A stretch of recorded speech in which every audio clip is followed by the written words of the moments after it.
کله چې آسمان څیرې شي او کله چې ستوري خواره واره شي او کله چې سمندرونه ګډ شي یو له بله او ټول یو سمندر شي او کله چې قبرونه پرانستل شي په دغه وخت کې به هر څوک وپوهیږي چې څه د مخ استولي او څه پریښي دي. انسانه څه شي ته د خپل د کرم خاوند پروردګار باندې په غولونه کې واچولې؟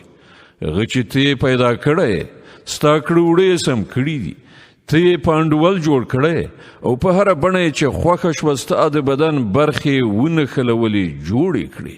هیڅکله نه، بلکې اصلي خبره دا ده چې تاسې د جزا او سزا ورځ دروغ ګڼئ، په داسې حال کې چې پر تاسې باندې ساتونکي ټاکلي دي، داسې عزتمند لیکونکي چې ستاسې په هر هغه عمل چې تاسې کوئ پوهیږي.